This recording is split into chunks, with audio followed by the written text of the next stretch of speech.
20 h sur la télé Futur Média. Mesdames, Messieurs, les titres de l'actualité.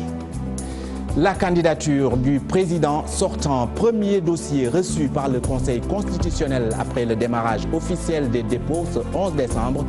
Premier jour de dépôt avec des mandataires qui se sont donnés en spectacle, des bousculades avec une tension verbale qui n'honore pas le pays et ses hommes politiques de la vie de la société civile.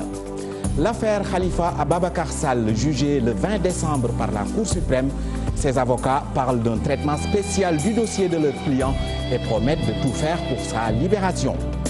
Une concussion au sein de la gendarmerie nationale. La révélation est faite par le général de brigade Moussa Fall, commandant de la gendarmerie territoriale. L'homme dénonce l'existence de caisses illicites dans certaines brigades alimentées par des raquettes au niveau de la circulation. En sport, CAN de beach soccer 2018, les Lions de la plage bien partis pour la conservation de leur titre. Ils ont atomisé la Libye ce mardi 10-1 pour se qualifier en demi-finale de la compétition. Voilà pour le sommaire. Le développement dans une poignée de secondes.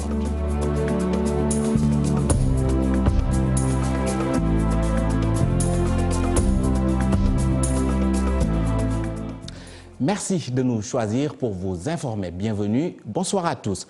Je vous le disais en titre, élection présidentielle de 2019, la candidature de la coalition Benno Bokk Yakaar, premier dossier reçu par le Conseil constitutionnel après le démarrage officiel des dépôts de candidature ce 11 décembre à minuit précisément. Aminata Touré, mandataire du candidat Macky Sall, revient sur le sale temps qu'elle a vécu au Conseil constitutionnel, non sans dénoncer le comportement de certains responsables politiques. À noter également qu'Idrissa Seck a déposé sa candidature. Cheikh Diop et Pape Sangoné Mbaye. Après une forte tension hier devant les locaux du Conseil constitutionnel, aujourd'hui, tout se passe normalement. Il est exactement 11h45. Aminata Touré, première mandataire, a déposé le dossier de candidature de Benno Bokk Yakaar.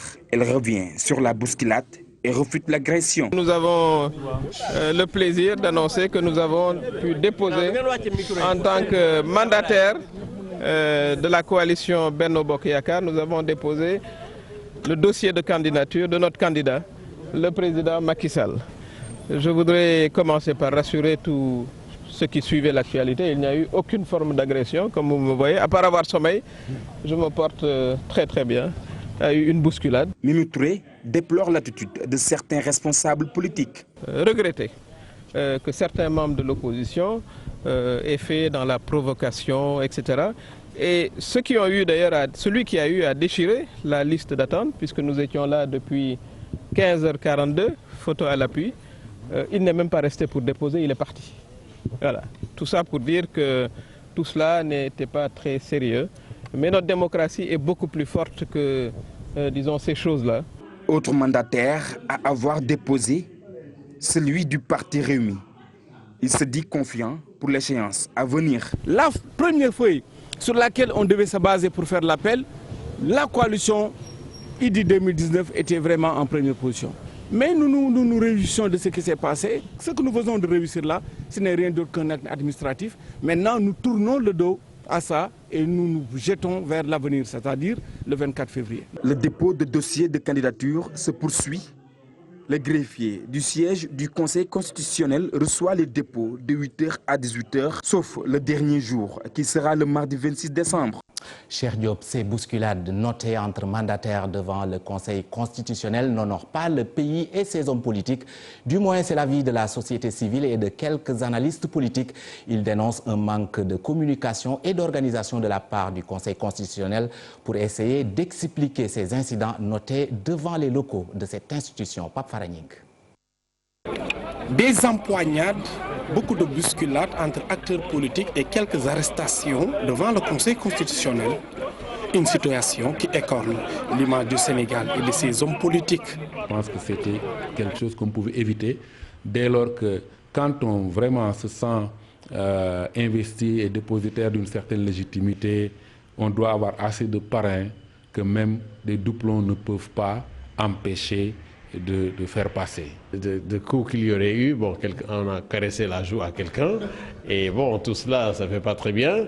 Et ça n'honore pas la démocratie, ça donne un spectacle complètement désolant et ça donne l'impression que, bon, écoute, on n'est même pas en face de ce genre responsable, ça donne une impression de grands enfants, quoi. Et Rafetoul, du tout. L'instauration du parrainage est l'une des causes de cette confusion. Les mandataires veulent éviter les cas de doublons. Maintenant, le problème aussi est beaucoup plus complexe qu'on ne le croit. D'autant plus qu'on avait l'habitude de voir les partis politiques se bousculer, en général pour tous les types d'élections, à la date limite de dépôt des candidatures. Mais aujourd'hui, c'est l'inverse qui a été constaté, avec justement les implications d'une telle réforme, qui vise justement à éviter en fait, donc le double parrainage. Et que dans ce cas, il est prévu justement qu'on retienne en fait, donc le parrain sur la base justement de la candidature qui est déclarée en premier lieu. Manque de communication et d'organisation au préalable favorise cette bousculade, selon les observateurs. On ne donne pas le temps en disant que en fonction peut-être de je ne sais pas trop quoi, il n'y avait pas de critères définis. Puisqu'il n'y en a pas, évidemment c'est la confusion, chacun arrive en disant il faut que je sois le premier. Et à l'avenir, je pense que c'est mieux d'intégrer dans la loi une disposition qui gère cette question avec par exemple des jetons de présence qui gèrent l'ordre d'arrivée. Le dépôt des parrainages devant les 7 sages par les mandataires a failli virer au pire, une situation qui augure des lendemains difficiles pour les prochaines joutes électorales. Pape Faraning, ces heures survenues hier lors du dépôt des dossiers de candidature ont laissé des séquelles chez certains hommes politiques, des leaders. Malick Gakou de la coalition Suxali Sénégal, lui, en est sorti avec un œil au beurre noir après altercation avec les forces de l'ordre. Malick Gakou, que je vous propose d'écouter au micro de Cheikh Hassan Fall. C'est arrivé ce matin à 6 h du matin, pendant que tout le monde dormait. Et nous avons été sollicités par les forces de l'ordre à revenir pour entrer dans les locaux du Conseil constitutionnel de la République du Sénégal. Et grande a été notre surprise quand on nous a dit qu'il y a une liste. Une liste à la tête de laquelle, bien évidemment, se trouve la mandataire de la coalition au pouvoir, la coalition Benno Bokk Yakaar, en l'occurrence Mme Mimi Touré. Nous avons contesté cette liste depuis hier d'ailleurs. S'il s'agit de mon œil, parce que c'est de ça que je parlais, j'ai dit donc que finalement c'est à la suite donc de cette altercation avec les forces de l'ordre que j'ai été blessé pour défendre mon pays et sauver ses intérêts. À présent, l'affaire Khalifa Ababacar Sall. Après son pourvoi en cassation, l'ancien maire de Dakar sera jugé le 20 décembre par la Cour suprême. Ses avocats parlent d'un traitement spécial du dossier de leur client et promettent de s'investir corps et âme pour sa libération. Ibou Diouf. Cassation, une autre chance pour l'ancien maire de la capitale. Khalifa Ababacar Sall sera à nouveau devant le juge le 20 décembre prochain. Une date qui est en passe de rester historique à 4 jours de la clôture du dépôt des candidatures pour la présidentielle. Oui, nous estimons qu'il n'y a pas de lien entre cette procédure et le dépôt des candidatures. En tout état de cause, Khalifa Ababacar Sall est en train politiquement de travailler avec son équipe pour pouvoir déposer sa candidature et que cette candidature soit recevable. Nous concernant en tant qu'avocat et en tant que défenseur, nous allons continuer le combat tout en sachant qu'aujourd'hui, ce qui nous inquiète, c'est l'accélération subite de la procédure. Pour dire qu'aujourd'hui, il y a un traitement spécial réservé à l'affaire Khalifa Ababacar Sall. À préciser que sur 14 affaires enrôlées, les 12 concernent effectivement Khalifa Ababacar Sall et les 2 autres datent de 2017 et début 2018. Donc pour dire qu'encore une fois, c'est la preuve que l'affaire Khalifa Ababacar Sall a été accélérée dans un but autre que de dire le droit. Les avocats du maire socialiste multiplient les stratégies devant cette affaire qui est retenue dans le rôle d'audience publique de la chambre criminelle de la Cour suprême. Nous allons continuer le combat tout en sachant qu'aujourd'hui, ce qui nous inquiète, c'est l'accélération subite de la procédure. Pour dire qu'aujourd'hui, il y a un traitement spécial réservé à l'affaire Khalifa Ababacar Sall. Et en tant que défenseur, en tant qu'avocat, nous constatons une rupture d'égalité entre les dossiers qui sont à la Cour suprême depuis plus d'1 an et l'affaire Khalifa Ababacar Sall. Oui, effectivement, nous allons le 20 à la Cour suprême. armés suffisamment de droits parce que nous estimons que dans cette affaire, si le droit est dit, Khalifa Ababacar Sall aura gain de cause. Pourvoi en cassation, Khalifa Ababacar Sall, jugé le 20 décembre prochain. L'ancien maire de Dakar ne sera pas seul à la barre. Yaya Bodian et Fatou Touré aussi seront jugés à la même date par cette haute juridiction. Ibou Diouf, en politique, toujours, Ousmane Sonko dresse un tableau sombre du département de Thiès. Malgré son potentiel minier, dit-il, les populations n'en bénéficient toujours pas. Et s'agissant de la question du parrainage pour tous à l'élection présidentielle de 2019, le leader de PASTEF déclare avoir déjà atteint ses objectifs. Il s'exprimait lors d'un meeting tenu à la promenade des Thiessois devant Cheikh Anta Diop. Ousmane Sonko, le président de PASTEF, devant ses militants, est longuement revenu sur les potentialités économiques de la région de Thiès, surtout minières, mais a-t-il déploré les populations n'en bénéficient toujours pas du fait d'une mauvaise gestion. Cette tribune nous a permis de passer en revue pratiquement l'essentiel de notre offre politique, en partant du local d'abord, c'est-à-dire de la situation de la région de Thiès, pour aller vers le général, c'est-à-dire notre vision du Sénégal. Et donc c'est une visite instructive à tous les niveaux. Nous avons fait une dizaine de localités de Kayar à Thiénaba, Khombol, à Toubatoul, partout nous avons été très bien accueillis. Ousmane Sonko, après avoir informé de l'atteinte de ses objectifs par rapport au parrainage et du dépôt de sa candidature, invite ses militants et sympathisants à redoubler d'efforts sur le champ politique. Notre candidature n'était pas une candidature d'annonce. Je crois que les Sénégalais seraient même surpris si à la dernière minute ils ne voyaient pas déposer cette candidature. Mais évidemment, nous avons beaucoup travaillé, d'abord à réunir beaucoup plus que ce qui était requis en termes de parrainage. Nous y avons mis toute la rigueur qu'il fallait. Nous sommes sûrs que ce qu'on va déposer au Conseil constitutionnel, c'est une liste où on ne peut rejeter même pas une seule signature par rapport à ce qui a été demandé. Les militants de PASTEF venus des 4 coins du département de Thiès avaient tout pris d'assaut la promenade des Thiessois. Cheikh Anta Diop, nous restons dans le département de Thiès avec les karimistes de Toubatoul qui se mobilisent pour soutenir leur candidat. Pour eux, Karim Wade sera bel et bien candidat à la présidentielle de 2019. Au cours de leur meeting également, ils ont déploré le manque d'infrastructures de base dans cette commune. Écoutons Modou Diouf, le coordonnateur du mouvement. Il est interrogé par Cheikh Anta Diop. Le problème le plus majeur à Toubatoul, c'est le problème de l'eau. L'approvisionnement en eau potable est devenu une problématique à Toubatoul. Rien ne va dans cette commune. Les jeunes sont confrontés à un problème de chômage. Le chômage des jeunes est croissant. Certaines filles ont dû abandonner leurs études à cause d'un manque de moyens. Pour sortir Toubatoul de l'ornière, la seule alternative, c'est de soutenir Karim Wade en vue de l'élection présidentielle de 2019. Les femmes de Toubatoul n'ont qu'une seule activité, c'est le commerce. Avec le marché hebdomadaire, nous n'avons rien à Toubatoul. Toubatoul est dépourvu de moyens et d'infrastructures de base. Et les jeunes de Toubatoul n'ont pas aussi de travail. C'était là Mame Diarra Diouf en lieu et place de Modou Diouf. Autant pour moi.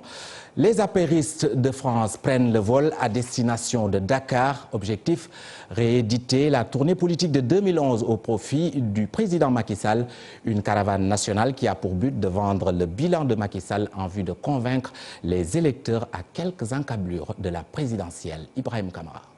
Les militants de la PR France se sont joints à leurs camarades de d'autres pays d'Europe pour lancer la caravane de la diaspora afin de donner plus de chances au président Macky Sall de décrocher un second mandat. C'est une caravane que nous avions fait en 2011 et 2012. Et cette année, quand nous avions demandé au chef de l'État de le réitérer, il nous a intimé l'ordre de le faire. C'est ainsi que nous avons organisé cette caravane afin de sensibiliser les populations sur le bilan du président Macky Sall. Défendre le bilan du président Macky Sall serait le fer de lance de cette caravane. Avant que le président soit élu, on avait présenté son programme. Et là aussi de défendre aussi toutes les réalisations, ce qu'il a fait quand même, ce qu'il a mené au Sénégal. Et aussi de prendre les doléances donc des Sénégalais et Sénégalaises qui sont là-bas. Ce sera vraiment un moment d'échange, de partage, pas seulement que pour ceux qui soutiennent le président Macky Sall, mais on est là dans le but de parler auprès de tout le monde et d'avoir un vrai dialogue, d'échange. Après, comme je dis, voilà, on ne peut pas satisfaire tout le monde à travers une élection, mais en tout cas faire un message clair, net et précis par rapport à des choses qui ont été mises en place. La caravane compte sillonner Dakar et les régions du Sénégal afin de conquérir l'électorat sénégalais. Je vous le disais en titre, la gendarmerie nationale secouée par cette grave révélation du général de brigade Moussa Fall, commandant de la gendarmerie territoriale.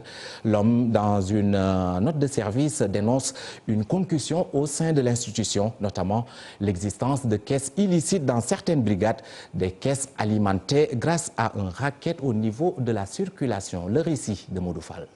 Une note de service signée par le général de la brigade Moussa Fall, commandant de la gendarmerie, faisant état d'une existence de caisses illicites dans les brigades de la gendarmerie territoriale. Des caisses sans fondement légal qui sont au nombre de 3 bien énumérées par le commandant de la gendarmerie. À l'allure d'une dénonciation, il détaille ce qu'il constate illégal, à savoir la caisse journalière du commandant de brigade tenue à hauteur de 10 000 francs et plus, selon l'importance du réseau routier et des services exécutés. La caisse hebdomadaire établie à 15 000 francs par jour sous prétexte de subvenir aux besoins et problèmes liés à l'entretien du matériel de l'unité, au salaire du planton, au paiement du décodeur, etc. Et enfin, la caisse spéciale du commandant de brigade, instaurée au profit de ce dernier avec des versements d'1 à 2 fois par semaine de 100 000 francs à plus en fonction de la densité du réseau routier. Toutes ces caisses sont alimentées à chaque retour de service par un racket organisé par les commandants de brigade et leurs adjoints. C'est le cas des 3 brigades décelées aux légions de gendarmerie sud, centre-ouest et centre. Les investigations se poursuivent selon la note de service. Les résultats révèlent également que c'est une pratique à l'échelle nationale. Cependant, les commandants de légions et de compagnie sont invités à s'investir personnellement pour faire cesser définitivement de tels agissements qui n'honorent pas la gendarmerie. Modou Fall à Goudiri, le président du tribunal d'instance ne badine pas. Malick Diouf promet une lourde peine aux coupables de violences faites aux filles. Et tout est parti d'un constat que le taux de déperdition scolaire reste élevé dans le Boundou. Un sujet signé Moussa Omar Gueye et Amadou Diédhiou. À Goudiri, les violences faites aux filles affectent lourdement le système éducatif. Du secteur de l'éducation, pour qu'ensemble, qu'on puisse dégager, n'est-ce pas, une synergie allant dans le sens de l'éradication définitive de ces violences basées sur le genre, qui, rappelons-le, impactent négativement sur la scolarisation des filles, mais également sur le taux d'achèvement, n'est-ce pas, au primaire et même dans le cycle fondamental. Le président du tribunal d'instance reste catégorique. Tout coupable de violences faites aux filles et femmes sera sévèrement puni conformément aux dispositions de la loi. À l'article 350 alinéa 1, 2 et 3, le code pénal prévoit des sanctions en cas d'abandon de famille. Les violences conjugales également, comme les excès, les sévices, la maltraitance sur les femmes, sont aussi une cause de divorce, sans préjudice des sanctions pénales qui sont prévues lorsqu'elles surviennent. Au forum de clôture des 16 jours d'activisme, l'USAID NEMA s'est engagé pour un suivi permanent dans la sensibilisation riposte contre les violences basées sur le genre. Stop au mariage précoce. Stop aux grossesses précoces. Stop à l'excision. Le préfet adjoint et la représentante du médecin-chef du district sanitaire ont énuméré des anecdotes pour dire que les violences restent un fléau dans la zone du Boundou. Le Conseil national de l'ordre des pharmaciens et le syndicat des pharmaciens privés du Sénégal se disent satisfaits de la décision du tribunal de grande instance de Diourbel sur l'affaire des faux médicaments de Touba Belel. Toutefois, ils comptent poursuivre le combat qui les oppose aux trafiquants de faux médicaments car selon le président du syndicat des pharmaciens privés du Sénégal, le combat est loin d'être terminé. Ils exigent de l'État la fermeture des points de vente illicites de médicaments sur toute l'étendue du territoire. Le docteur Hassan Diop que je vous propose d'écouter au micro TFM de Koumba Amadlo. La satisfaction du syndicat par rapport au procès, on peut le prendre à 2 niveaux. Le premier niveau, c'est le procès en lui-même. Il faut dire que la décision rendue est en phase avec les attentes du syndicat. Parce que le syndicat, avec ses avocats, avait demandé que les juges suivent le procureur, c'est-à-dire 7 ans de prison et une amende de 2 millions. mais le syndicat s'était constitué partie civile et avait demandé des réparations en guise de dommages et intérêts. Effectivement, en tout cas selon le premier verdict, les prévenus sont condamnés à payer 200 millions au syndicat. Donc sur ce point de vue, nous sommes satisfaits. Maintenant, l'autre souci, c'est que ce procès est un sur vraiment des milliers d'autres procès. Je pense d'abord au déroulement de l'enquête. Nous tous, nous l'avons vu, les colis qui ont été interceptés portaient plusieurs noms, dont celui de M. Barasila. Mais il se trouve qu'il n'y a que lui qui est inquiété. Qu'est-ce qui s'est passé pour que les autres ne soient pas inquiétés? On a posé le problème, en tout cas, nous et nos avocats. L'autre souci, c'est qu'aujourd'hui, dans la ville sainte de Touba et dans d'autres marchés, etc., il y a des gens qui se permettent de se livrer à une vente illicite. Ouvrir un magasin, mettre une enseigne comme quoi c'est une pharmacie et puis se livrer à la vente de faux médicaments. Donc nous pensons que ce procès, c'est vrai, est un signal fort, mais il reste encore beaucoup à faire dans la lutte contre les faux médicaments. L'actualité de ce mardi, c'est aussi l'amicale des travailleurs de l'électricité qui se dit très remontée contre la Sénélec. Elle réclame de l'embauche pour des centaines de jeunes à Saint-Louis, mais également le paiement d'arriérés de salaire de 7 à 10 mois pour certains travailleurs de la boîte. Timothée Colli est le coordonnateur national. Il est au micro d'Ousseynou Diop. Nous l'écoutons. Et aujourd'hui, à chaque instant que l'occasion d'embauche se présente, la Sénélec prend des personnes qui n'ont jamais eu à travailler avec lui, et laisser tous ces prestataires en reste. Et je vous dis, aujourd'hui, tous ces gens que vous voyez devant moi, le plus petit parmi d'entre nous a totalisé 5 ans. 5 ans à travailler avec la Sénélec.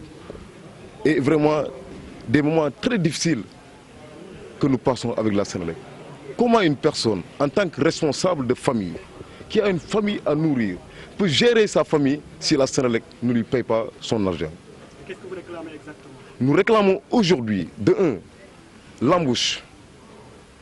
C'est primo pour nous, l'embauche. Parce que qui travaille dans une entreprise plus de 10 ans, cette personne, la Sénélec, vraiment a l'obligation de le tenir en compte et de l'embaucher, d'être matriculé comme tout un chacun. La deuxième chose, c'est en ce qui concerne les salaires. Nous sommes restés, à l'instant même où je vous parle, je vous dis qu'on est resté 7 mois. Il y en a parmi nous qui sont restés 12, voire 15. La perturbation de l'année scolaire à présent, c'est reparti pour 2018-2019. La FEDER, la Fédération des enseignants, va ouvrir le bal avec un débrayage le 13 décembre suivi d'une grève générale le lendemain. La FEDER exige de l'État la matérialisation des accords signés. Elle accuse même le G6 de complot et de trahison. Fatou Bintou Konté. La FEDER, la Fédération des enseignants, accuse le G6, une autre organisation syndicale d'enseignants, de complot et de trahison. Dambodji et ses camarades s'indignent que le G6 parle de satisfaction des revendications alors qu'il n'y en a rien. Nous en profitons pour lancer un appel à tous les enseignants du Sénégal, qu'ils comprennent que l'heure est grave, que ce groupe de syndicats avec le gouvernement qui essaie de torpiller les revendications des enseignants pour dire que le gouvernement a respecté les accords alors qu'ils savent eux-mêmes qu'ils n'osent pas aller dans les établissements et tenir ce discours devant les enseignants, c'est ce que la FEDER dénonce avec la dernière énergie. Pour la FEDER, l'État traîne jusqu'à présent quant à la matérialisation des accords signés. Si les enseignants se mobilisent autour de la FEDER, nous sommes convaincus que le gouvernement sera obligé de payer les DMC. Il y a 8 milliards que le gouvernement avait pris comme engagement lorsqu'on terminait la grève l'année passée. C'est la deuxième tranche et la troisième tranche. Donc c'était 12 milliards, l'État n'a donné que 4 milliards, il reste 8 milliards au titre des prêts DMC. Les enseignants continuent de réclamer le respect du droit aux négociations collectives pour tous les syndicats légalement constitués, le respect de tous les accords signés en février 2014. De ce fait, cette organisation syndicale ouvre l'ère des grèves pour cette année scolaire 2018-2019.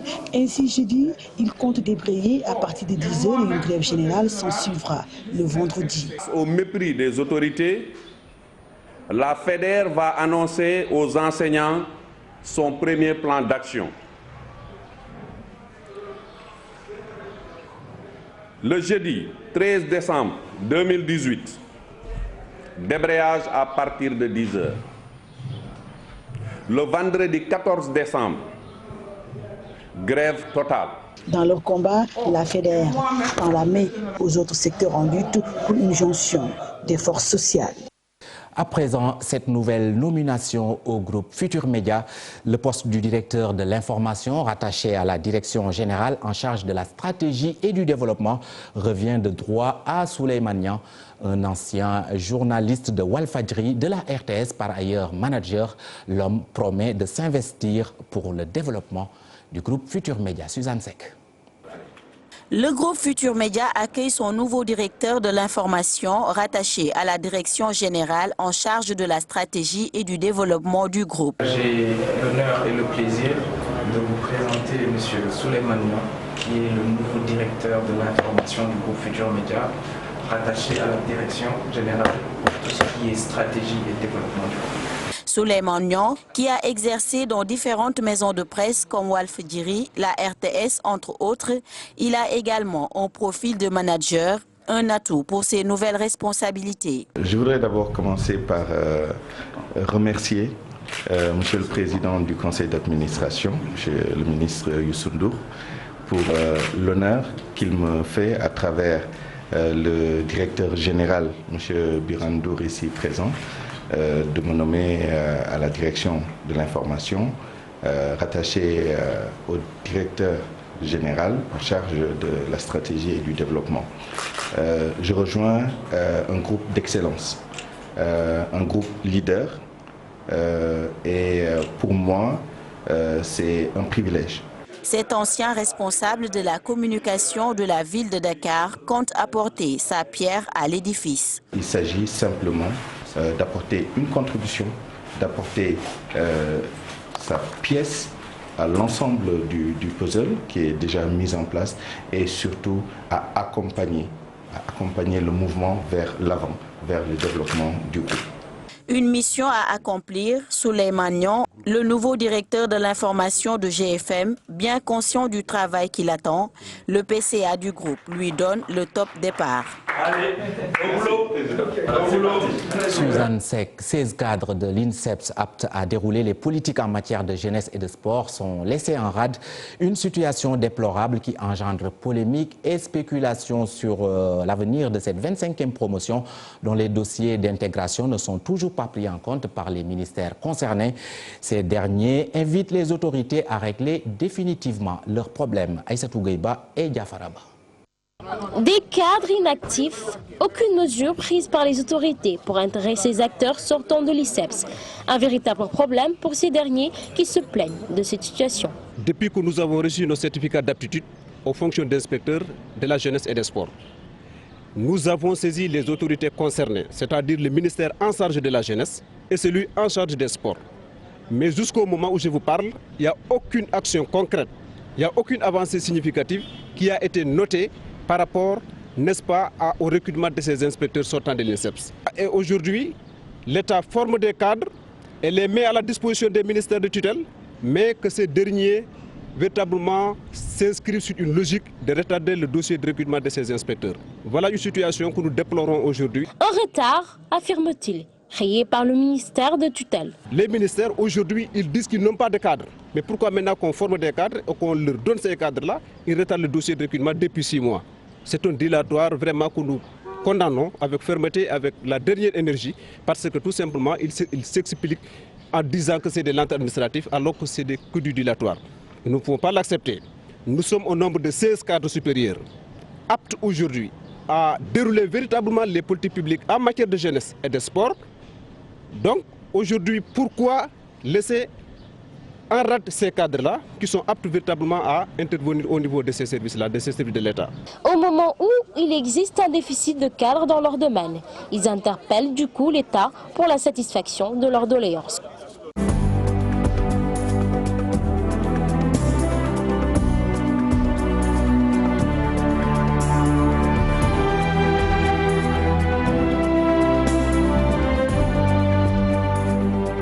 Dans l'actualité sportive, nous parlons beach soccer avec la CAN 2018 qui se joue à Sharm el-Cheikh en Égypte.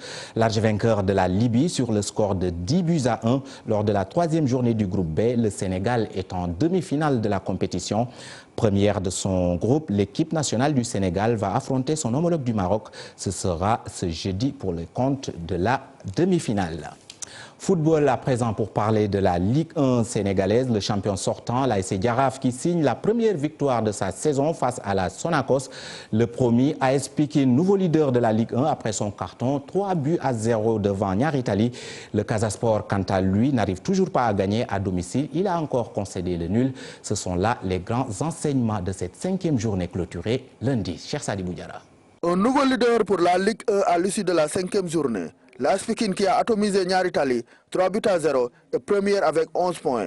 Leader avant la journée, Génération Foot suit à 2 points. Peut-être fatigué par sa qualification au deuxième tour de la Coupe CAF, obtenue au Mali, l'équipe de Denis Biram Ndao s'est contentée de ramener un match nul blanc de son déplacement chez Casa Sport. Le club de Ziguinchor, Niary Tally et la Lanterne Rouge, Mbour Petite Côte, sont d'ailleurs les équipes qui n'ont pas encore enregistré de victoire cette saison. Autour de la seule victoire de la journée, un succès face à la Sonacos 2-0, Jaraaf est sorti de ce lot. Une bonne dose de confiance pour le champion sortant avant son match de Ligue des Champions face au Wydad de Casablanca au Maroc vendredi. Seulement 12 buts ont été marqués. Pikine, Jaraaf et Linguère sont les équipes qui ont réussi à gagner. Ibrahima Sow de l'AS Douane et Hassan Diatta de l'AS Pikine, un but chacun cette journée, trustent la première place du classement des buteurs avec 3 buts. Voilà, c'est la fin de cette édition. Merci de nous avoir suivis. Bonne suite des programmes à notre compagnie. Bonsoir.